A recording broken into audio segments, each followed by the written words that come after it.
بسم اللہ الرحمن الرحیم۔ شروع اس پاک پروردگار کے بابرکت نام سے اور اس کی حمد و ثنا سے جو خالق و مالک ہے اور جو ہمارے ظاہر و باطن سے بخوبی واقف ہے۔ عزیز طلبہ، السلام علیکم۔ آپ سب کو آج کی کلاس میں خوش آمدید کہتی ہوں۔ آج ہماری کلاس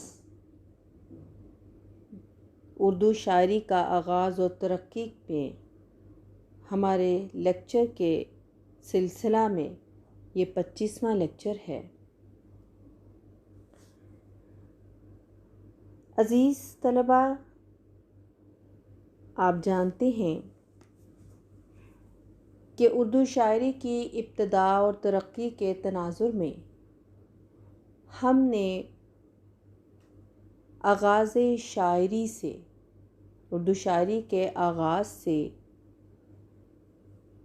درجہ بدرجہ سامنے آنے والی اصناف کا مطالعہ کیا اور اس اصناف کے تسلسل میں مشہور شعراء کا جو ہے وہ آپ نے تعارف پڑھا، ان کی شاعری کے حوالے سے اہم تفصیلات سے آگاہی ہوئی۔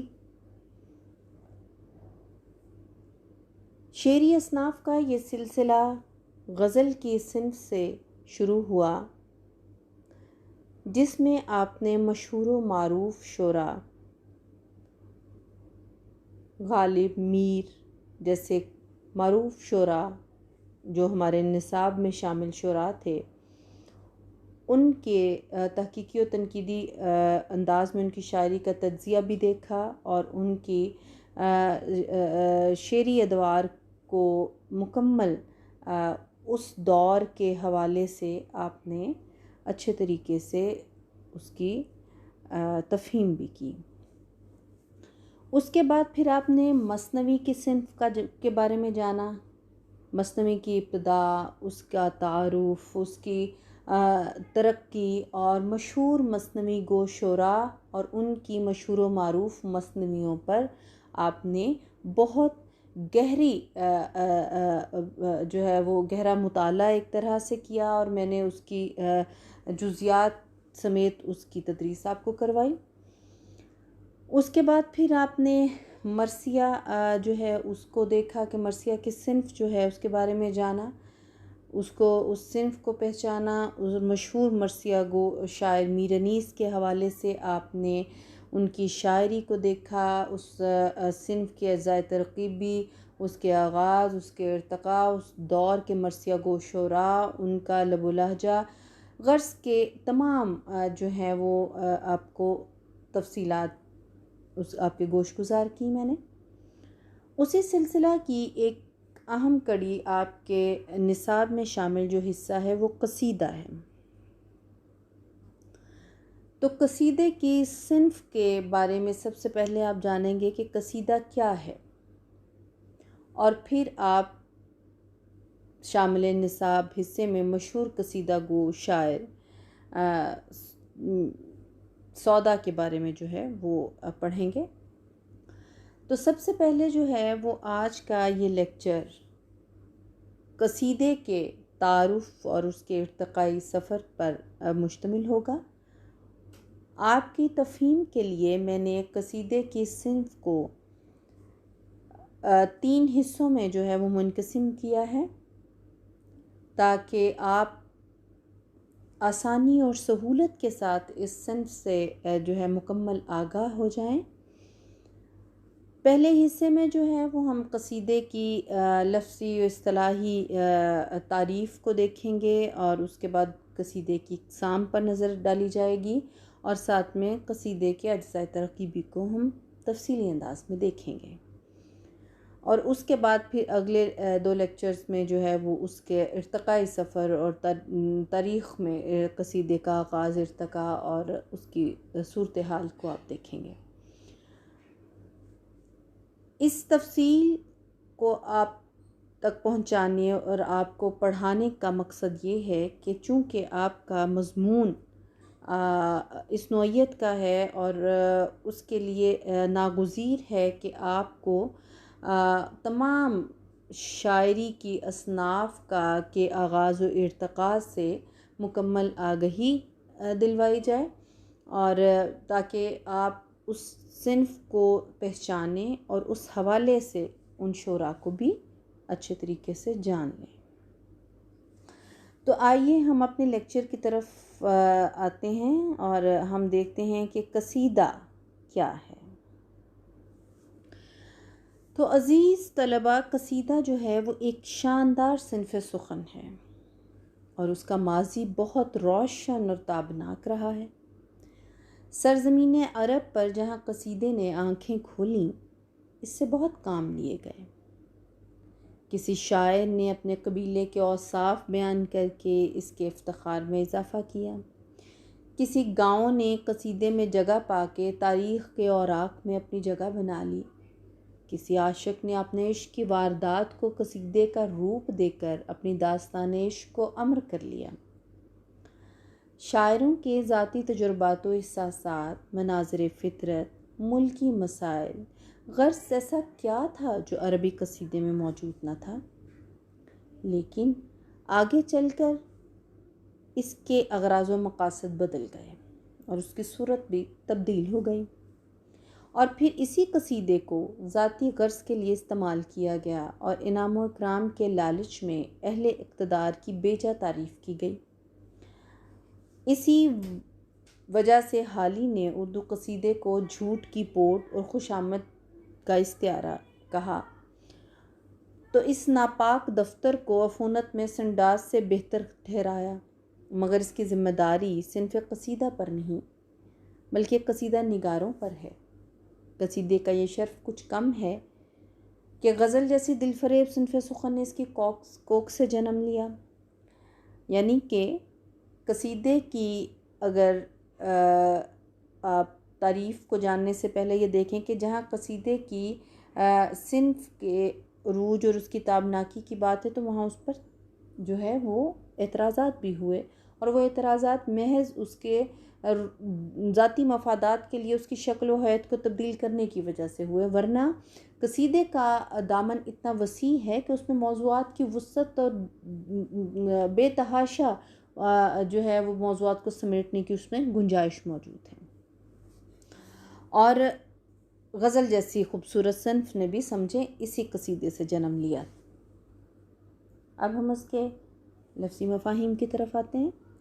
تو قصیدہ عربی زبان کا لفظ ہے، اس کے معنی ہے گاڑھا مغز، یعنی گاڑی چیز، گاڑھا مغز۔ اس صنف میں پرشکوہ، شاندار اور نادر و نایاب مضامین باندھے جاتے ہیں، اس لیے اسے اصناف سخن میں انسانی جسم میں مغز جیسی اہمیت حاصل ہے۔ یعنی جس طرح انسانی جسم میں مغز کو جو ہے وہ ایک مقدم حیثیت حاصل ہے، بالکل اسی طرح اصناف میں قصیدہ کو وہی اہمیت حاصل ہے۔ اصطلاحی مفاہیم دیکھیے۔ قصیدہ قصد سے نکلا ہے، اس کا اصطلاحی مفہوم ہے کہ شاعر اس میں کسی زندہ شخص کی مدح و ذم اور اس کی توصیف و تعریف کا قصد کرتا ہے، یعنی ارادہ کرتا ہے۔ مولانا حالی مقدمہ شعر و شاعری میں لکھتے ہیں کہ زندوں کی تعریف کو قصیدہ اور مردوں کی تعریف کو مرثیہ کہتے ہیں، لیکن بزرگان دین کی تعریف میں جو قصیدے ملتے ہیں ان سے حالی کی یہ رائے جو ہے وہ غلط ثابت ہو جاتی ہے۔ قصیدے کی حیت کی طرف آئیے۔ تو حیت کے لحاظ سے قصیدہ جو ہے وہ غزل سے مشابہ ہے، بہر آغاز سے انجام تک ایک ہی ہوتی ہے۔ پہلے شعر کے دونوں مصرے اور باقی تمام اشعار کے دوسرے مصرے ہم قافیہ اور ہم ردیف ہوتے ہیں۔ قصیدے کے لیے ردیف کی پابندی بھی ضروری نہیں۔ قصیدے کا آغاز مطلع سے ہوتا ہے، بعض اوقات مطلع بیچ میں پہنچ کر لایا جاتا ہے۔ قصیدے کے لیے کم از کم 5 اشعار ہونے ضروری ہیں، لیکن زیادہ کی کوئی حد مقرر نہیں ہے۔ اردو اور فارسی ادب میں سینکڑوں اشعار کے قصیدے ملتے ہیں، یعنی آپ کہہ سکتے ہیں کہ قصیدہ دراصل اس مسلسل نظم کو کہتے ہیں جس کے پہلے شعر کے دونوں مصرے اور باقی تمام اشعار کے دوسرے مصرے ہم قافیہ اور ہم ردیف ہو، لیکن اس میں کیا ردیف کی پابندی ضروری نہیں۔ ہمارے بہت سے قصیدوں میں صرف قافیہ ہے، ردیف نہیں۔ قصیدے کے اشعار کی تعداد تو مقرر نہیں ہے، یعنی کم سے کم 5 اور زیادہ سے زیادہ تقریباً 800 اشعار کے قصیدے بھی دستیاب ہوئے ہیں۔ غزل کی طرح قصیدے کا پہلا شعر جو ہم قافیہ و ہم ردیف ہے، مطلع کہلاتا ہے، اور لیکن اکثر دستور یہی ہے کہ قصیدے میں تھوڑے تھوڑے فاصلے سے متعدد مطلع ہوتے ہیں۔ بعض قصیدوں میں تو یہ تعداد 5 تک پہنچ گئی ہے، اور چونکہ قصیدے کی شکل غزل سے ملتی ہے اس لیے اس میں نظم کی طرح تسلسل ہوتا ہے۔ اس کے بعد ہم دیکھتے ہیں کہ قصیدے کے موضوعات۔ تو عربی شاعری میں قصیدے کے موضوعات بے شمار ہیں۔ اس میں شاعروں کے ذاتی و غیر ذاتی تجربات و احساسات، ان کی زندگی سے متعلق واقعات، ملکی و قومی مسائل، مناظر فطرت اور حسن و عشق کے معاملات کا بآسانی اظہار کیا جا سکتا ہے۔ قصیدہ جب فارسی ادب میں منتقل ہوا تو فارسی شعراء نے اس کے مضامین کو مدح و ذم تک محدود کر دیا۔ اس کے باوجود فارسی میں ایسے قصائد بھی ہیں جن میں مذکورہ بالا تمام مضامین ملتے ہیں۔ قصیدے میں مدح و ذم، وعظ و نصیحت، اخلاق و حکمت، نصیحت اور غم دوراں جیسے تمام مضامین کی گنجائش جو ہے وہ شامل رہتی ہے۔ اب ہم اس کے بعد جو ہے وہ دیکھتے ہیں کہ قصیدے کی اقسام کتنی ہیں۔ تو شکل کے اعتبار سے اگر دیکھا جائے تو قصیدے کی اقسام 2 ہیں، یعنی تمہیدیہ اور خطابیہ۔ تمہیدیہ قصیدہ کیا ہے؟ ایسا قصیدہ جس میں ممدوح کی سیرت کی خوبیوں اور ان کے دیگر متعلقات سے قبل تمہید کے طور پر تشبیب اور بعد میں گریز اور پھر مدح و ذم کا ذکر کیا جائے۔ یعنی جس قصیدے میں ممدوح کی تعریف سے پہلے تمہید کے طور پر تشبیب و گریز شامل ہو وہ تمہیدیہ قصیدہ کہلاتا ہے۔ ہماری زبان کے زیادہ تر قصیدے اسی قسم کے ہوتے ہیں۔ اس کے بعد جو ہے وہ ہم دیکھتے ہیں کہ خطابیہ قصیدہ، جس قصیدے میں تشبیب و گریز نہیں ہوتے بلکہ ممدوح کی تعریف سے ہی قصیدے کا آغاز ہوتا ہے، وہ کیا ہے؟ خطابیہ قصیدہ کہلاتا ہے۔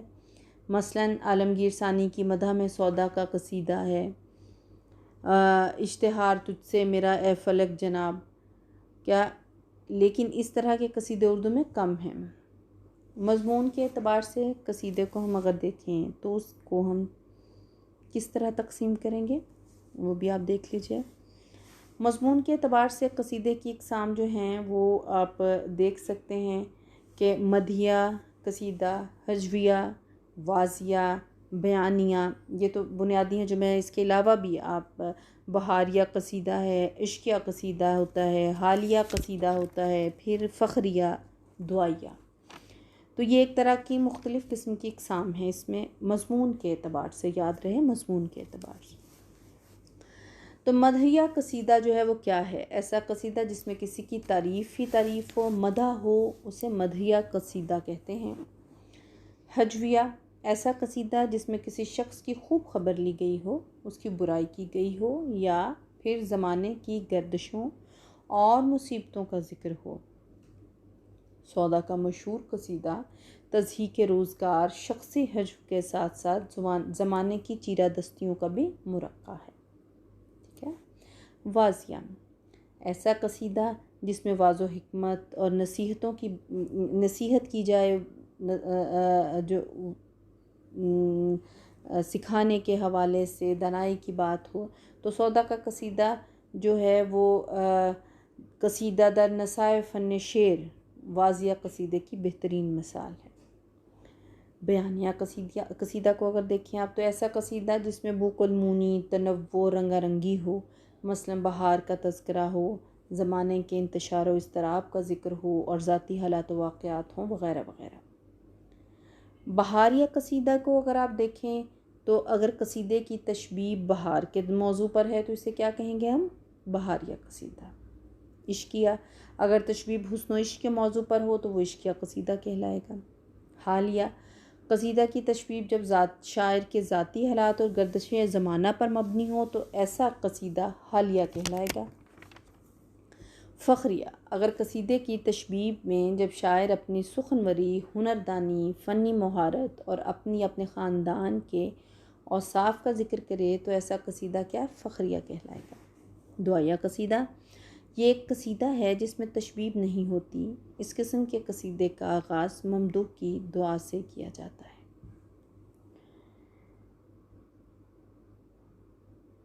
اب ہم دیکھیں کہ ممدوحین کے لحاظ سے اگر ہم دیکھیں تو ممدوحین کے لحاظ سے قصیدے کو دو حصوں میں تقسیم کیا جا سکتا ہے۔ ایک وہ جو بزرگان دین کی شان میں کہے گئے ہوں، دوسرے وہ جن میں سلاطین و امراء کی مدح کی گئی ہو۔ ٹھیک ہے۔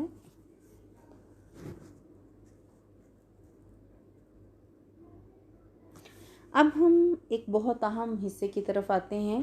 یاد رہے میں ساتھ ساتھ آپ کو سمجھانے کے ساتھ، تدریس کے ساتھ ساتھ میں آپ کو امتحانی نقطہ نظر سے بھی یہ کہتی جاتی ہوں، سمجھاتی ہوں کہ آپ لوگ ان چیزوں کو ایک تو ویسے بنیادی چونکہ باتیں ہیں تو آپ کے ذہن نشین ہونی چاہیے یہ چیزیں، اور آپ ان کو یاد کریں، ان کی تفہیم کے ساتھ ساتھ ان کو نوٹ کریں، ان کو یاد کریں، اور پھر سوالات میں یہ چھوٹی چھوٹی چیزیں جو ہیں یہ بڑی اہمیت رکھتی ہیں، تو ان کو آپ جو ہے امتحانی نقطہ نظر سے آپ یاد کیجئے انہیں اچھے طریقے سے۔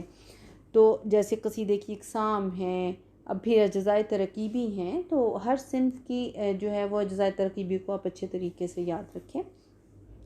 تو ترکیب کے اعتبار سے قصیدے کو درذیل اجزاء میں تقسیم کیا جاتا ہے، یہ آپ کے سامنے میں نے واضح بھی کیے ہیں۔ تشبیب، گریز، مدح، حسن طلب، دعا۔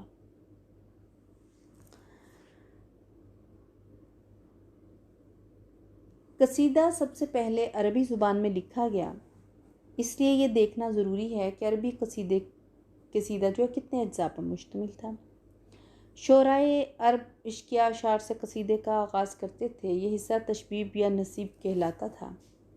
اس کے بعد کسی طرح بات میں بات نکل کر ممدوح کا ذکر کرتے تھے۔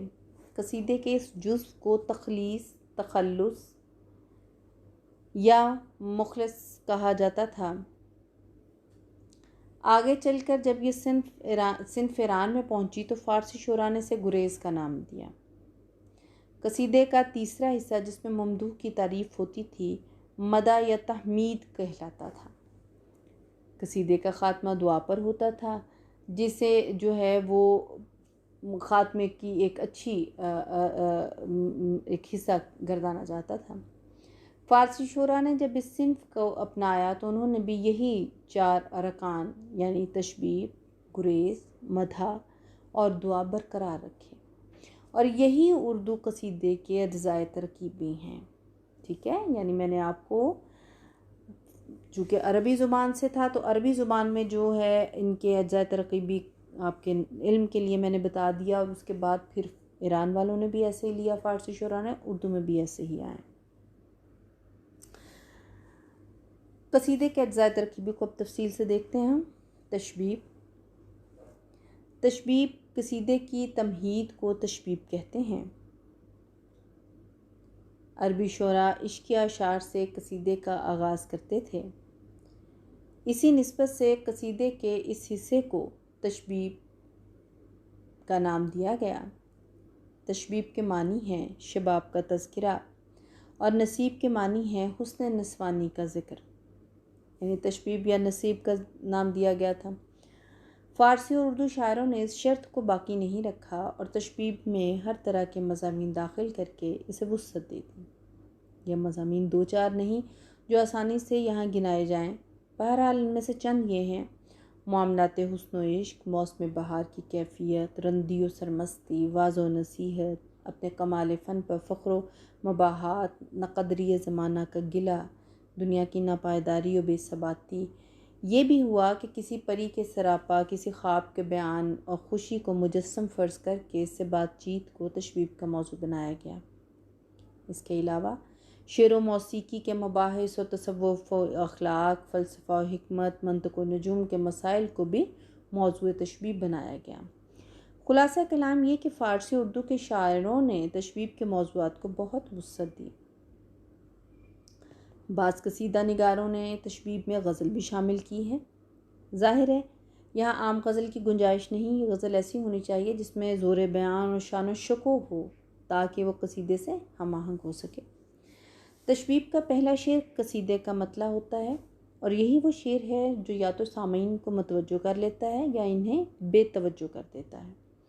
اس لیے قصیدہ کو شعراء نے قصیدے کے مطلع کو زیادہ سے زیادہ پرکشش اور پر اثر بنانے اور اس میں کوئی جدت آمیز بیان کرنے کی کوشش کی تاکہ ممدوح اور دیگر سامعین فوراً ادھر متوجہ ہو جائیں۔ قصیدہ نگاروں کی کوشش رہی ہے کہ تشبیب کے لیے ایسے مضمون کا انتخاب کیا جائے جو ممدوح کی شخصیت سے ملتا جلتا ہو۔ مثلاً بزرگان دین کی تعریف میں جو قصیدے لکھے گئے وہ نصیحت، اخلاق اور دنیا کی بے ثباتی جیسے مضامین ان کی تشبیب کے لیے موزوں ترین خیال کیے گئے۔ اگر ان کی جگہ رندی و سرمستی جیسے مضامین پیش کیے جاتے تو یہ بے ادبی ہوتی، لیکن اس معاملے میں جتنی احتیاط ضروری تھی وہ نہیں برتی گئی۔ قصیدے کا مقصد ممدوح کی تعریف ہے اور تشبیب صرف اس کی تمہید ہے، گویا اصل چیز مدح ہے۔ تشبیب ایک ضمنی شے ہے، اس لیے علماء عرب نے تشبیب کے اشعار کے لیے یہ شرط لگائی کہ ان کی تعداد مدح کے اشعار سے کم ہونی چاہیے۔ لیکن تشبیب چونکہ قصیدے کا سب سے دلکش حصہ ہے، اس لیے قصیدہ نگاروں کی توجہ اس پر زیادہ مرکوز رہی۔ غالب کا ایک قصیدہ بہادر شاہ کی مدح میں ہے جس کی تشبیب ہاں میں نو سنیں ہم اس کا نام نہایت دلکش و پر اثر ہے۔ عید کے چاند کی جھکی ہوئی کمر دیکھ کر شاعر کو ایسا لگتا ہے کہ وہ کسی کو عید کا سلام کرنے کے لیے خم ہو گیا ہے۔ شاعر پوچھتا ہے، اے حلال عید تو کس کو جھک کے سلام کر رہا ہے؟ ہاں میں نو سنیں ہم اس کا نام جس کو تو جھک کے کر رہا ہے سلام۔ جواب نہیں ملتا تو کہتا ہے، شاید تو خود بھی اس کا نام نہیں جانتا، اور نہیں جانتا تو لے میں بتاتا ہوں، اس کا نام بہادر شاہ ہے۔ تو نہیں جانتا تو مجھ سے سن، تو نہیں جانتا تو مجھ سے سن، نام شہنشاہ بلند مقام قبلہ چشم و دل بہادر شاہ مظہر ذوالجلال والاکرام۔ تو حلال عید کی تجسیم اور مکالماتی انداز نے اس تشبیب میں ایک ڈرامائی شان پیدا کر دی ہے، اور مندرجہ بالا اشعار جو ہیں وہ گریز کی ایک بہترین مثال ہیں۔ اب ہم گریز کے اس کے دوسرے حصے گریز کی طرف آتے ہیں۔ قصیدے کا سب سے نازک حصہ گریز ہے۔ یہ تشبیب اور مدح کے درمیان کی کڑی ہے اور ان دونوں میں ربط پیدا کرنا اس کا کام ہے۔ یہاں شاعر کو اپنے کمال ہنر کا ثبوت دینا پڑتا ہے۔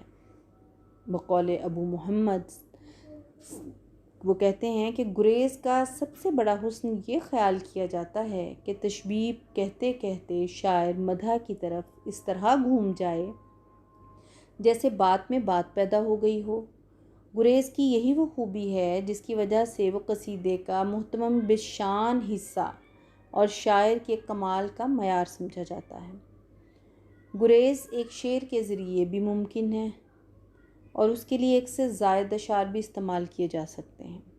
عربی شعراء ابتدا میں گریز کی طرف توجہ نہیں کرتے تھے، چنانچہ ان کی تشبیب اور مدح میں کوئی خاص ربط نہیں ہوتا تھا، لیکن آگے چل کر شعراء نے اس کو ایک مستقل جو ہے وہ صنعت بنا دیا اور اس میں طرح طرح کی جدتیں پیدا کیں۔ غالب کے ایک قصیدے کی تشبیب کا ذکر جو میں نے پہلے کیا، جس میں وہ حلال عید سے سوال کرتے ہیں کہ تو کسے جھک کے سلام کر رہا ہے، پھر خود ہی جواب دیتے ہیں کہ بہادر شاہ کو۔ بس بہادر شاہ کا نام آیا اور ان کے مدح کے لیے میدان ہموار ہو گیا۔ یہ ہے وہ کامیاب گریز کی مثال۔ غالب کا ایک قصیدہ حضرت علی کی مدح میں ہے۔ اس کی تشبیب میں تصوف کے مسائل بیان کیے گئے ہیں۔ یہ پیچیدہ مسائل بیان کرتے کرتے شاعر کو من خیال آتا ہے کہ غالب تو کن جھمیلوں میں الجھ گیا۔ لاحول پڑھ اور علی کا نام لے۔ علی کا نام لیتے ہی مدح کا دروازہ آپ سے آپ کھل جاتا ہے۔ تو اس طرح گریز کرتے ہوئے مدح کی طرف آ جانا ہی یہ بڑا ایک طرح سے نازک حصہ ہے اور بڑے کمال فن چاہتا ہے۔ اس میں ایک شاعر جو ہے وہ اس کے لیے اس کو اپنی مہارت کا ثبوت دینا پڑتا ہے۔ اس کے بعد ہم دیکھتے ہیں مدح۔ یہ قصیدے کا سب سے اہم اور بنیادی جزو ہے۔ قصیدہ لکھا ہی اس لیے جاتا ہے کہ کسی کی تعریف کی جائے۔ اگر کسی بزرگ یا مذہبی رہنما کی مدح کی جا رہی ہے تو جذبہ عقیدت شاعر سے پرجوش و پرزور جو ہے وہ مدح کہلواتا ہے۔ اگر کسی سلطان، نواب یا امیر کی مدح کی جا رہی ہے تو انعام و اکرام حاصل کرنے کی خواہش شاعر کو مجبور کرتی ہے کہ وہ مدح میں سارا زور صرف کر دے۔ ممدوح کی حیثیت کے مطابق جتنے اوصاف ممکن ہیں وہ سب مبالغے کے ساتھ پیش کیے جاتے ہیں۔ ان اوصاف کا شمار ممکن نہیں، مگر عام طور پر کسی ممدوح میں جو خوبیاں پائی جا سکتی ہیں وہ ہیں شان و شوکت، وجاہت، شرافت، شجاعت، انصاف پرستی، مہمان نوازی وغیرہ وغیرہ۔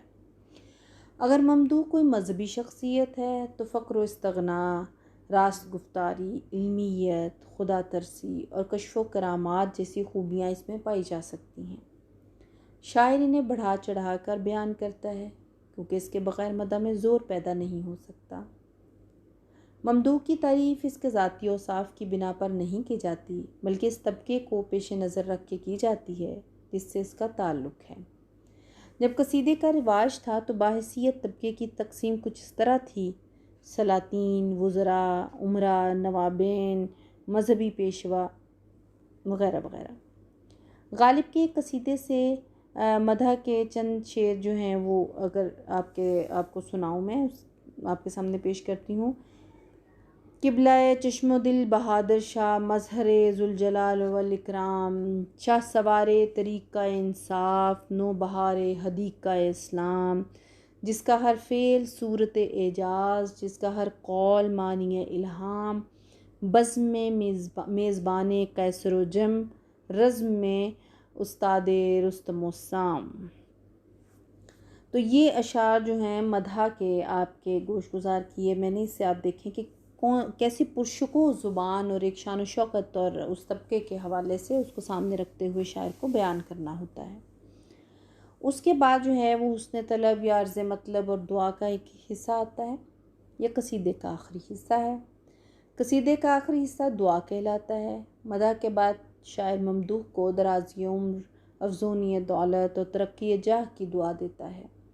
اس دعا کے ساتھ اکثر یہ بھی ہوتا ہے کہ ممدوح کے دشمنوں، بدخواہوں کے لیے بد دعا بھی کی جاتی ہے۔ حالانکہ قصیدے کا یہ آخری جزو دعا کہلاتا ہے، لیکن عام طور پر یہ دستور رہا ہے کہ دعا سے پہلے شاعر اپنا مقصد و مدعا کبھی صاف صاف اور کبھی ڈھکے چھپے لفظوں میں پیش کرتا ہے اور ممدوح سے صلہ و انعام کی استدعا کرتا ہے، لیکن اس طرح کہ ممدوح کو بار خاطر نہ ہو بلکہ آپ سے آپ اس کی طبیعت صلہ و ستائش پر آمادہ ہو جائے۔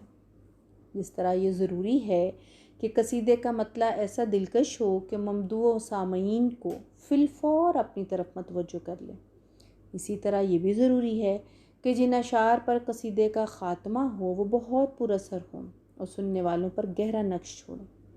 اس کی مثالیں ملاحظہ ہوں۔ دیکھیے سودا بسنت خاں کی مدح کے بعد کتنی سلیقہ مندی سے اپنا مدعا بیان کرتے ہیں۔ وہ کہتے ہیں: لیکن نہ سمجھیو یہ اس گفتگو سے ہرگز، منظور مجھ کو تیری ہمت کا امتحان ہو، کس واسطے کہ مجھ کو اتنا ہی چاہیے ہے، جامع ہو ایک بر میں کھانے کو نیم نہ ہو، سو تو زیادہ اس سے تیرا کرم ہے مجھ پر، غفران نعمت اوپر قادر نہ یہ زباں ہو، اتنی ہی آرزو ہے کچھ عمر ہو جو باقی، مصرف جہاں میں اس کا تیرے قدم کے یاں ہو، کب جا سکے ہے کوئی دروازے تیرے آ کر بیٹھے جو تیرے در پر وہ سنگ آستاں ہو۔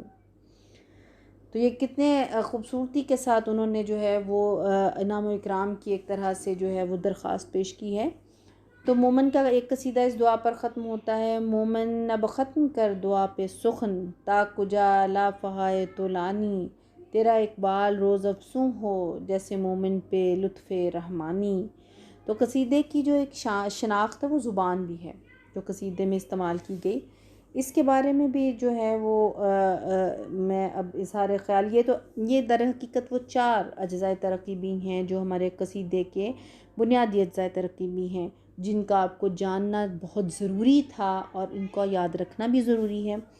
تو جیسا کہ میں نے پہلے عرض کیا کہ قصیدے کے لیے پرشکو زبان کا ہونا ضروری ہے، تو اس کے حوالے سے بھی تھوڑا سا میں آپ کو جو ہے اختصار کے ساتھ عرض کر دیتی ہوں کہ جن ہستیوں کی شان میں قصیدے کہے جاتے ہیں وہ صاحبان جاہ و جلال، پرروب اور باوقار ہوتے ہیں۔ اس لیے ضروری خیال کیا گیا کہ جس زبان میں ان سے خطاب کیا جائے وہ بھی پرشکو اور زوردار ہو۔ اس لیے یہ شرط لازمی ٹھہری کہ قصیدے کی زبان زوردار، لہجہ پروقار اور الفاظ روبدار ہوں، استعارہ و تشبیہ کی کثرت ہو اور ان میں ندرت و ترفگی پائی جائے، قافیہ مشکل اور زمین سنگلاخ ہو تو اور بھی اچھا ہے، اور قصیدوں میں جو ہے وہ سنتوں کا استعمال کثرت سے ہو اور علمی اصطلاحات کا استعمال بھی پسندیدہ سمجھا جاتا رہا ہے۔ قصیدے کا مقصد دراصل یہ رہا ہے کہ شاعر اپنے کمال فن کا مظاہرہ کر کے ممدوح اور سامعین کو مروب و متاثر کرے، تاکہ ممدوح انعام و اکرام اور سامعین داد و تحسین پر آمادہ ہوں۔ قصیدہ نگاروں نے اپنی صلاحیت اور اس صنف کے امکانات سے خوب فائدہ اٹھایا۔ قصیدے کی بدولت بہت سے صاحبان کمال نے اعلیٰ منصب بھی پائے اور انعام و اکرام حاصل کیے۔ آخر کار زمانے نے ورق الٹا، دنیا بدل گئی، نہ سلاطین رہے نہ وزیر و امیر، انعام و اکرام کا دروازہ بند ہوا تو قصیدے کی کتاب اپنے آپ ہی بند ہو گئی۔ اگر قصیدے میں وہ خصوصیات باقی رہتی جو قدیم عربی قصیدے میں پائی جاتی تھیں تو اس میں ہر طرح کے مضامین کے سما جانے کی گنجائش تھی اور اس صنف میں زندہ رہنے اور پھلنے پھولنے کی صلاحیت موجود تھی، مگر قصیدے کو ایک خاص منصب کے ساتھ جو ہے وہ جوڑ دیا گیا، جس کی وجہ سے بدلتے حالات نے قصیدے کی صنف پر من و مٹی ڈال دی۔ تو عزیز طلباء، یہ تو آج کا ہمارا لیکچر تھا جس میں ہم نے قصیدے کی لفظی اصطلاحی تعریف، اس کی اقسام اور اس کے اجزائے ترکیبی کو تفصیل کے ساتھ جانا، اور میں نے کوشش کی ہے کہ سلائیڈز کی صورت میں آپ کے سامنے ان تمام جزیات کو اچھے طریقے سے پیش کر دوں اور تمام نکات جو ضروری ہیں وہ آپ کے گوش گزار کر دوں۔ امید ہے کہ آپ نے اس کو اچھی تفہیم کر لی ہوگی اس کی، اور سہولت سے سمجھ لیا ہوگا اور اس کو عملی طور پر بھی یاد کریں گے۔ اس کے ساتھ ہی آج کا لیکچر جو ہے وہ ختم ہوتا ہے۔